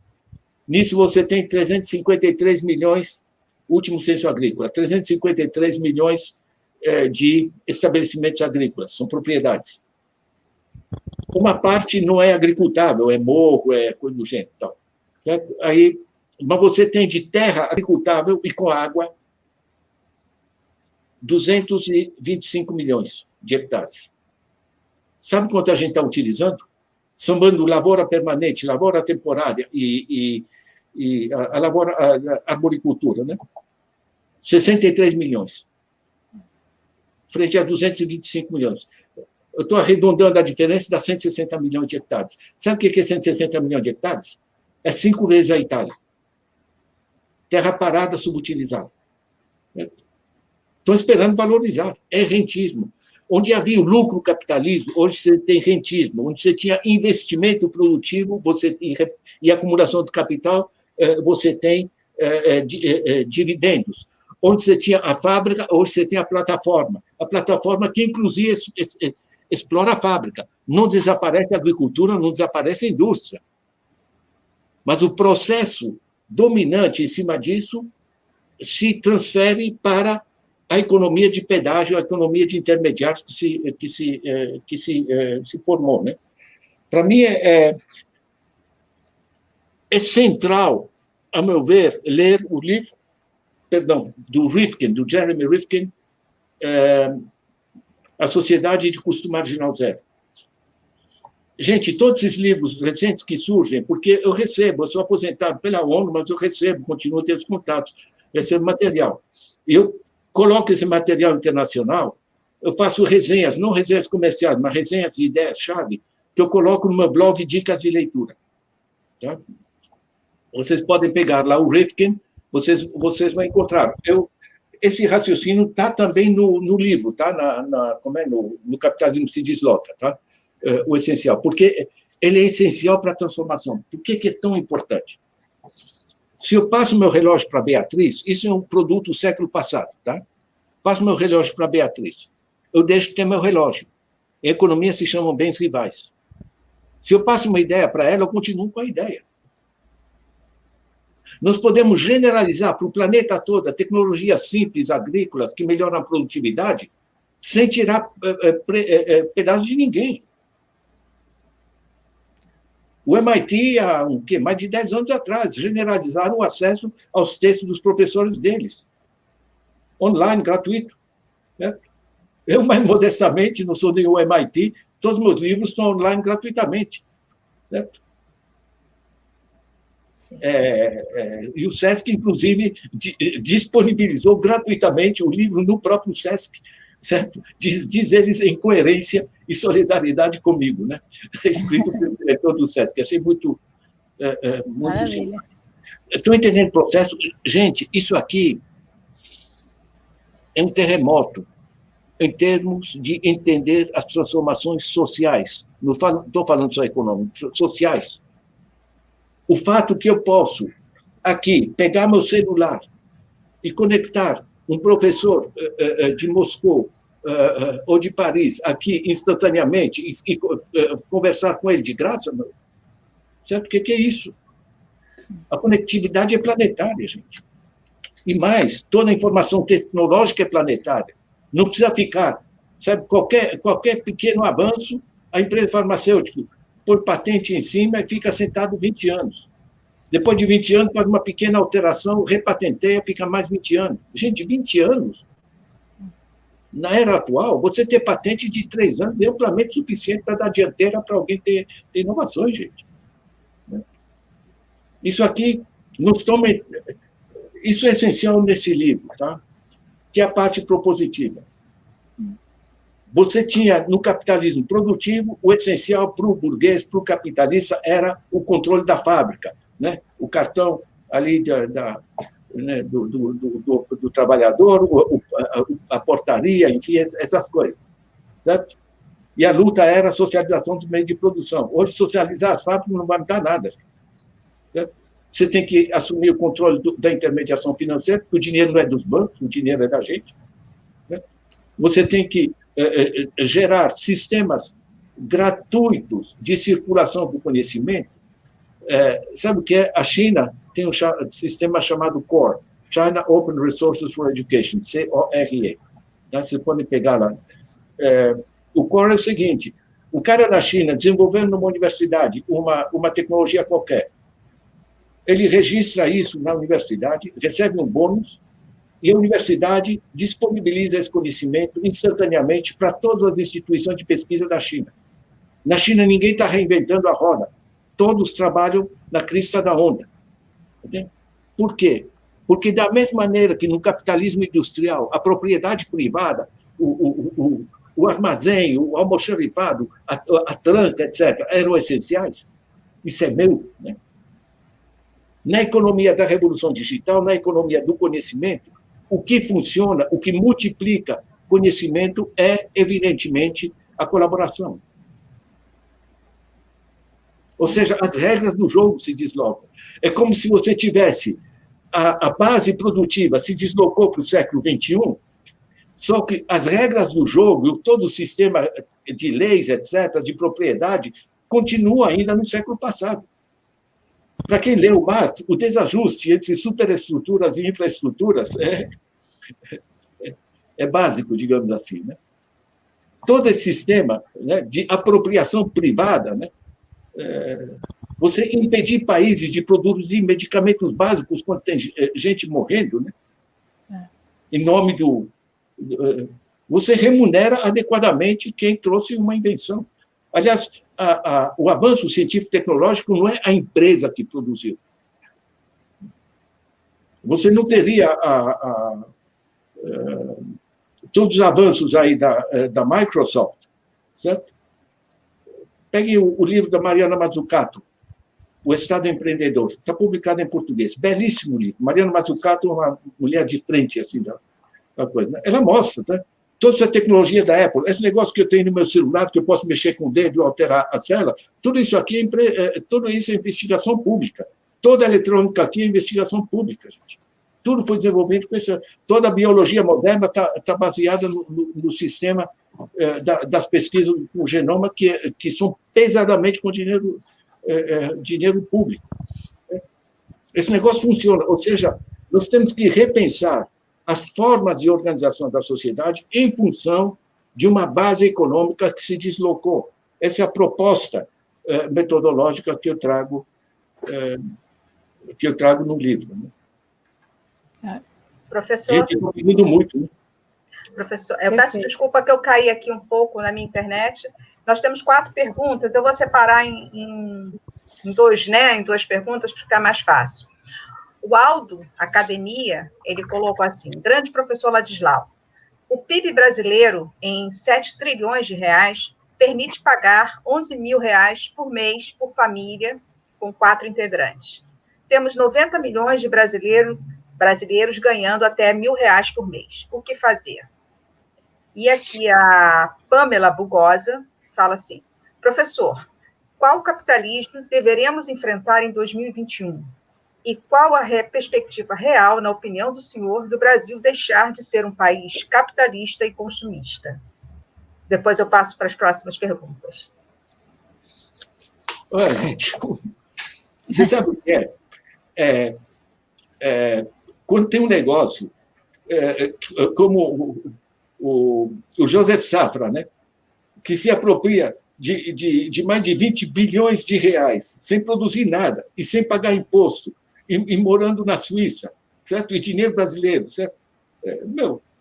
Quando você tem o Paulo Guedes, que é cofundador do BTG Pactual, não sei se vocês sabem disso, né? Por alguma razão, ele é ministro, gente, não é assim as coisas, por acaso, não é porque pela simpatia do Bolsonaro, né? Eu fui atrás, quando eu li no Economist, que ele era cofundador do BTG Pactual, eu peguei o valor econômico, né? Nada subversivo, tá? Peguei o organograma do grupo BTG Pactual. Eu contei 38 filiais em paraísos fiscais. Você sabe para que um banco brasileiro tem filiais em paraísos fiscais? Isso não se chama evasão fiscal. Você não tem departamento de evasão fiscal. Em banco se chama departamento de otimização fiscal. Eu adoro os nomes que eles inventam. É ótimo. Né? É dinheiro de corrupção, dinheiro de evasão fiscal, dinheiro de lavagem de dinheiro em geral, né? Certo? Criminalidade, etc. Né? Isso funciona. E funciona para as grandes fortunas, não para nós. Né? Esse negócio é político. São regras do jogo. Você tem que fazer a reforma tributária. Como é que um cara que drena, num ano, uma pessoa, drena 30 bilhões desse país, certo? Ele está na Suíça, certo? E não paga imposto. Ele gosta de contratar economistas formados na USP com o imposto da gente, não tem... Ou da UFRJ. Isso aqui é uma zona em termos de organização econômica e social. Entende? Não tem outra coisa. Tá? Eu tenho reuniões internacionais, gente de nível sério. Tá? Tem que explicitar as coisas, tem que mostrar documentos para o pessoal que não acredita como é que as pessoas podem pagar taxa de juros. Sabe qual é a taxa de juros para a pessoa física no banco na França? 3,5% ao ano. 3,5%. Juro ao mês é treta. Tá? Não existe isso. Né? No mundo, o juro é assim. Então, na realidade, o que acontece? Para você ter aqueles negócios, aqueles 180 bilhões que em 4 meses foram para os bilionários brasileiros, né, que eu mencionei, 6 anos de Bolsa Família para 42 pessoas que não produzem e não pagam imposto, né? Alguém ficou mais pobre, gente. Né? Aí você tem 90 milhões de pessoas que estão lá embaixo. Tem mais, você tem 17% dos jovens, 17% dos jovens no Brasil estão vivendo com $1, com menos, não é média, com menos de $1,90 ao dia, mais ou menos R$10. Certo? Meu, isso aqui é um cataclisma. Estou extraindo dinheiro. Eles chamam de privatização um negócio que é simplesmente apropriação de bens públicos. É outro nome simpático, privatização. Vai ser mais eficiente. Você entrega, vende uma empresa pelo lucro de 1 ano. Gente, isso é bandidagem. Isso é bandidagem.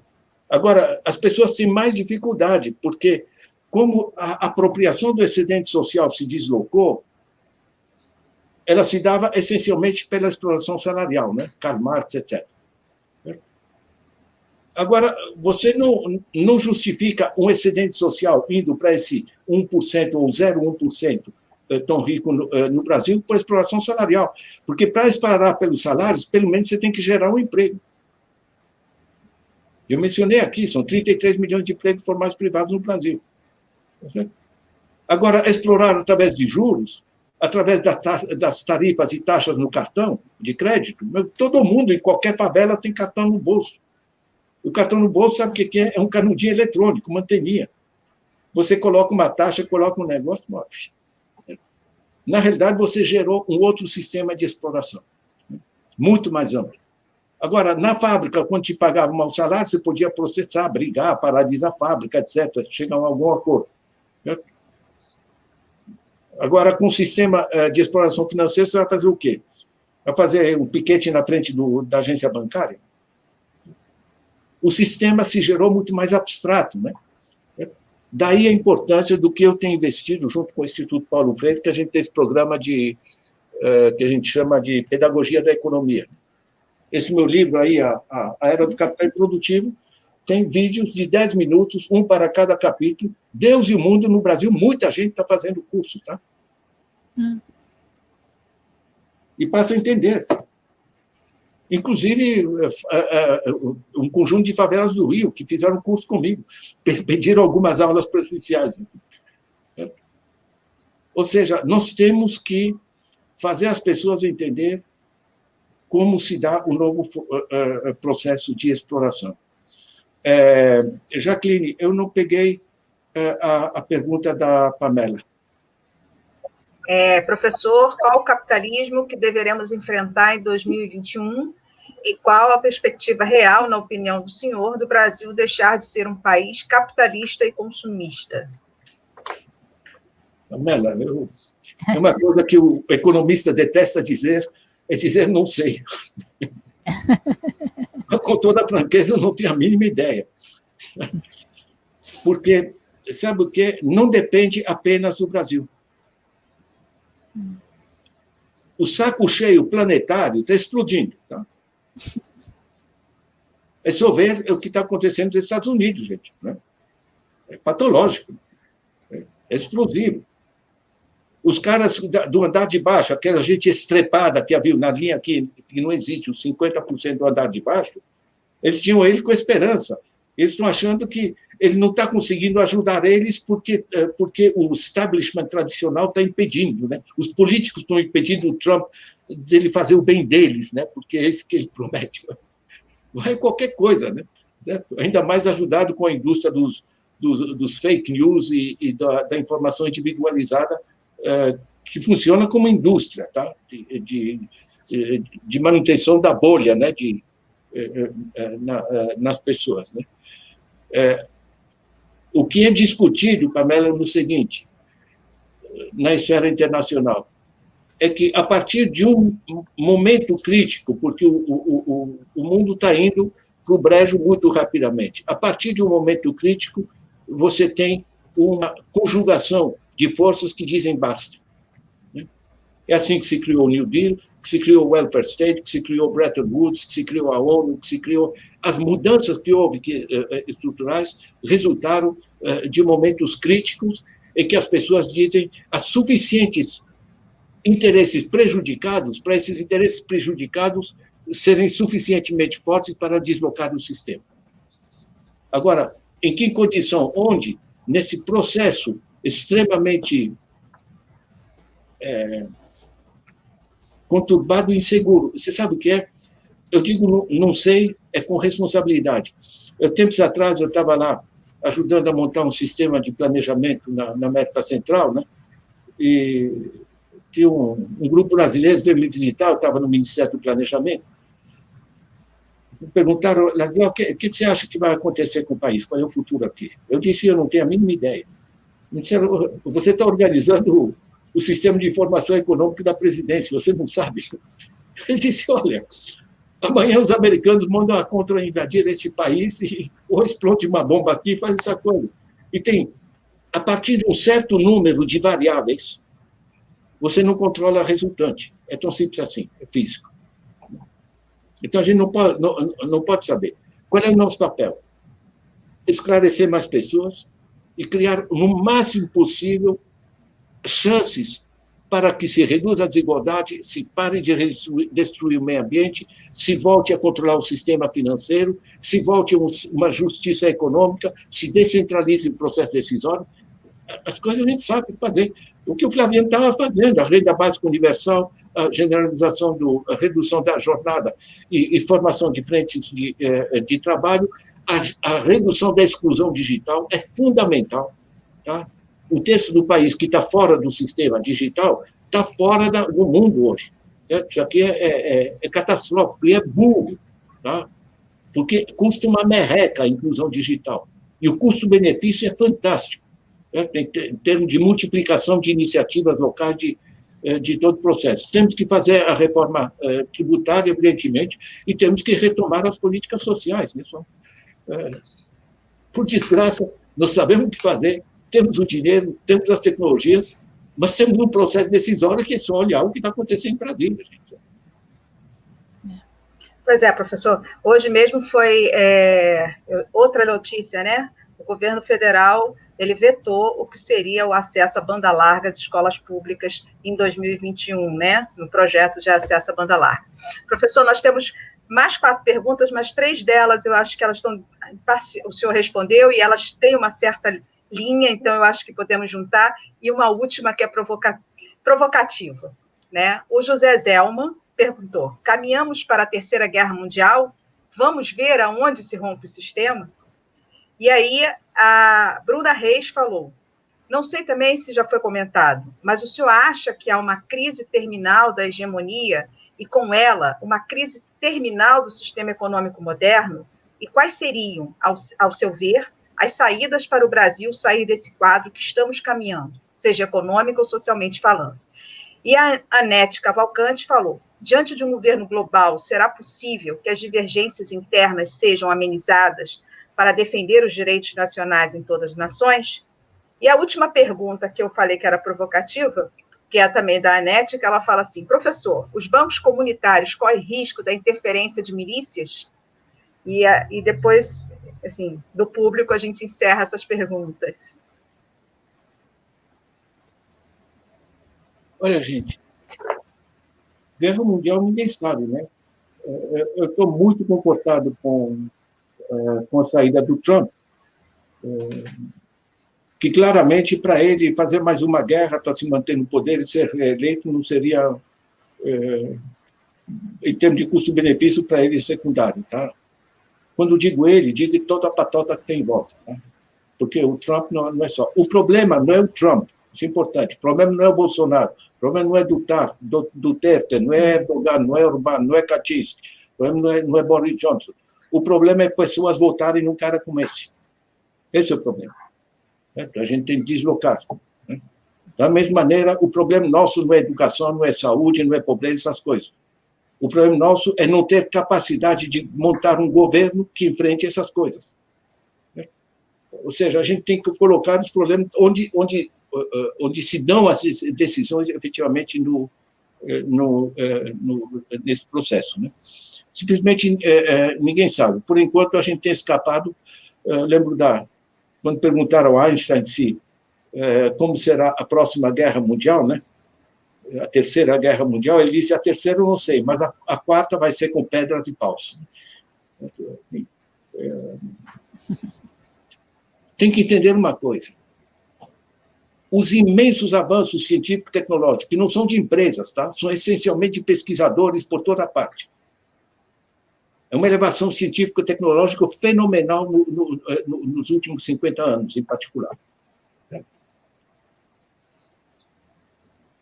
Isso permite que a gente faça muito mais com muito menos esforço. Isso é bom.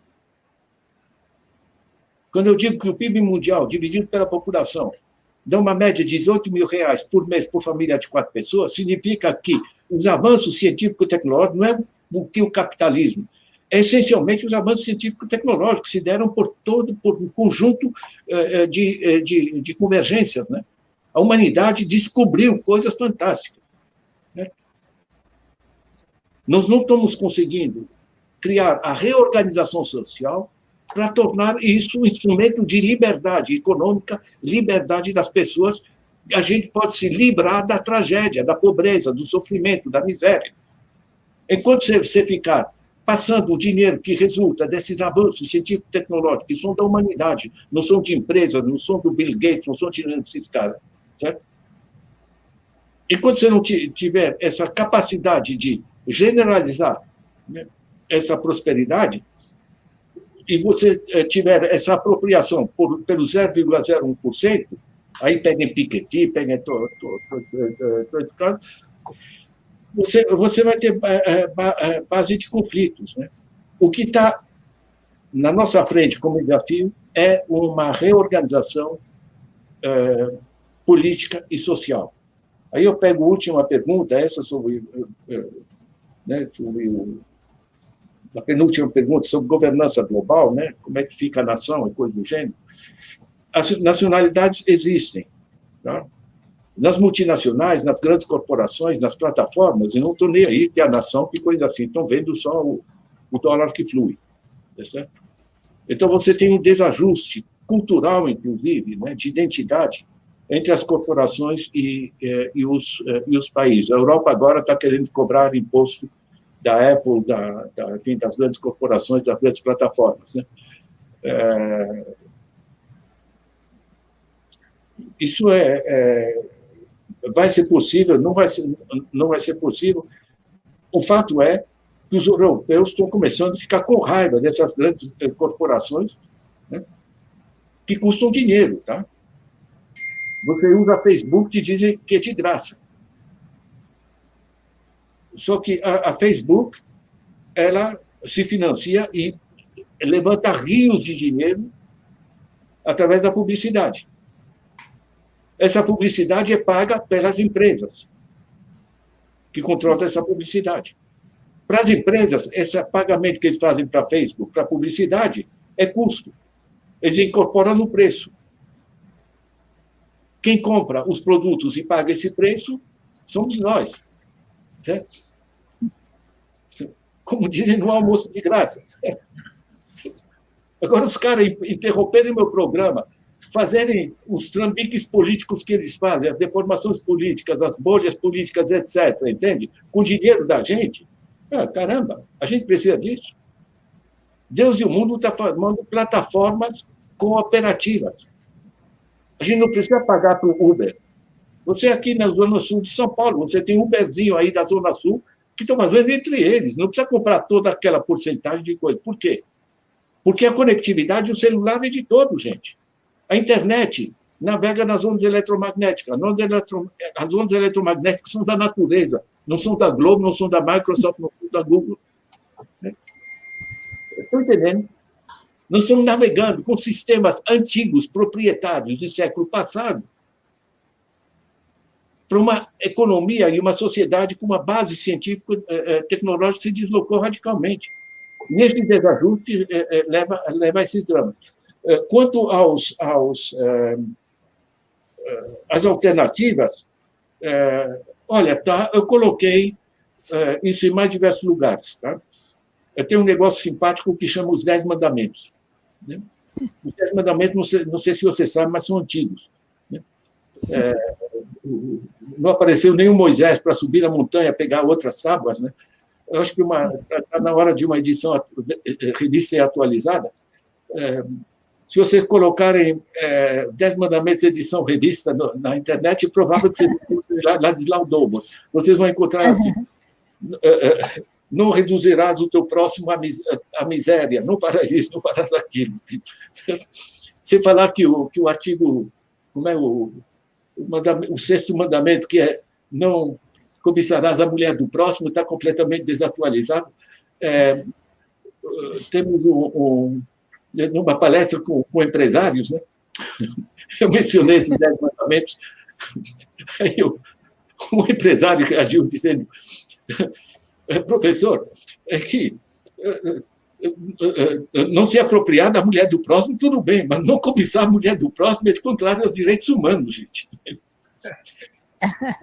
Gente, piadas à parte, nesse livro, o último capítulo, tá, é um texto que a gente elaborou com Ignacy Sachs, que é um dos criadores do conceito de desenvolvimento sustentável, uma das grandes cabeças mundiais, e o Carlos Lopes, que é um africano brilhante, hoje professor em Cambridge, na Universidade de Cape Town, um grande amigo. Juntamos os três e elaboramos uma proposta do que é viável, o mínimo necessário para esse negócio não ir para o brejo. 13 propostas. Tá? Aí vocês podem pegar. No meu texto, A Economia Desgovernada, que lá o pessoal me pediu lá para a Economia de Francisco, publicaram lá na universidade deles. Eu reduzi a 10 itens básicos. Renda básica, enfim, essas diversas coisas. Né? Nós temos dinheiro, temos tecnologia, sabemos o que tem que ser feito, é só ler os Objetivos de Desenvolvimento Sustentável. Gente, né? Nossa impotência é política. Professor, infelizmente nós vamos terminar essa conversa, acabou que nós levamos muito mais tempo, né? Mas ela foi extremamente rica. Queremos agradecer muito, foi uma aula brilhante, de uma maneira que é acessível a todos nós, então, assim, com certeza nós queremos mais, né? Quero também agradecer muito ao público que está nos acompanhando hoje, que vem nos acompanhando nessa parceria nossa, que já é o nosso 4º encontro desse ano, e queremos reafirmar nosso compromisso que nós daremos continuidade a essa parceria, né, no próximo ano. É uma experiência que não pode parar, é um diálogo como esse que não pode parar, né? Foi um prazer enorme dividir todos esses momentos com vocês, né? Quero só lembrar que esse vídeo ele fica no canal do YouTube, depois ele vai para o canal do YouTube do LPPE, vai para o canal do YouTube do IEAS, fica no Facebook, e depois nós transformamos em podcast. Então, eu acho que nós fazemos aquilo que o senhor faz, que é disseminar esse conhecimento o máximo possível também. Né? Vou passar para palavras finais do professor Ladislau Dolbo, de novo agradecendo, depois eu passo para o Paulo, que também tem um recado, né, Paulo, para dar, da revista, a Beatriz e o Flaviano. Passa a palavra para o professor para suas palavras finais. A gente agradecer, tá? A minha grande esperança é o seguinte: nós temos que ter mais gente entendendo essas transformações. Né? Enquanto as pessoas ficarem acreditando nas bobagens que se dizem, enfim, nas fake news do Face, etc., vai ser difícil. Nós, no Brasil, temos muita gente com uma boa cabeça, muita gente nas diversas universidades, e nessas lives que a gente está fazendo aqui, gente, o Brasil todo está discutindo. Antes a gente era um arquipélago acadêmico, cada um nas suas unidades. Hoje está todo o Brasil discutindo, inclusive na esfera internacional. Certo? O Brasil está pensando no seu futuro. Isso é imensamente positivo. E nós temos cabeças muito boas. Pega o Eduardo Fagnani para entender a reforma tributária, pega os trabalhos do Márcio Postman, pega os trabalhos de tanta gente, e de tantas mulheres, né? Você pega a Tânia Fischer na Bahia, a Tânia Bacelar no Recife, a Tânia Zapata também no Recife. Gente, nas bases, pega o que a Unicinos está fazendo, a UFRJ, vocês aqui, o Antônio Carlos Lacerda, Antônio Correia de Lacerda no Conselho Federal de Economia, né? Sabe o que é? Nós temos gente de primeira linha. Agora, nós temos que nos dar o trabalho de entender que a dimensão, nós temos que entender racionalmente a dimensão irracional do processo decisório. E começar a enfrentar isso de maneira... Eu penso o Flaviano, que trabalha com história, mas ele deve ser a sopa dele, esse processo. Né? Gente, queria agradecer a vocês. Usem e abusem do meu blog, é uma ferramenta. Nós somos uma rede de professores que disponibilizam online. Esse último livro, ele casa bem com o livro anterior, tá? Portanto, o capitalismo se desloca e o capitalismo produtivo. Tá? E eu espero fechar em 2 meses uma visão mais propositiva no que eu vou chamar o capitalismo produtivo. Gente, obrigado. E muito, muito bom estar com vocês. Muito bom reencontrar o Paulo, gente. A Beatriz. Que alegria. Paulo? Oi. Mais uma vez, né? Muito, muito bom estar com vocês. Como disse a Jaqueline, a última sessão dos diálogos de Sul Maior. É o Diálogos do Sul, aí não, é Diálogos em Sul Maior. Porque estamos junto com as 2 universidades mais importantes do Rio de Janeiro. Vamos ver se o ano que vem a gente consegue agregar também alguma universidade importante aqui de São Paulo. Seria muito bom. Por que não? Pois é. Mas o nosso papel é esse, né? Aceitar aí o desafio do que nos coloca o Ladislau, né? Propagar, fazer com que as pessoas entendam, né, que as coisas são possíveis, desde que a gente coloque no lugar certo as pessoas certas. Sintetizando aí essa coisa. Muito obrigado a todos. Estamos aí. Até a próxima. Beatriz? Então, da minha parte, também fazer minhas as palavras do Paulo, em agradecimento muito especial a esse broche de ouro, né? Esse fecho maravilhoso com o professor Ladislau, com essa generosidade do professor, essa clareza de nos colocar as questões complexas do nosso mundo contemporâneo, mas de uma forma acessível. Nós estamos aqui, né, uma parceria de 2 universidades, 2 grupos de estudo, de pesquisa com Diálogos do Sul, né, que difunde uma produção independente, um jornalismo independente. Estamos justamente tentando contribuir dentro das nossas modestas possibilidades para essa informação, essa formação que é tão necessária para ir compreendendo, inclusive, nosso próprio potencial, nosso poder transformador, né? O quanto nós temos nas nossas mãos a possibilidade de mudar.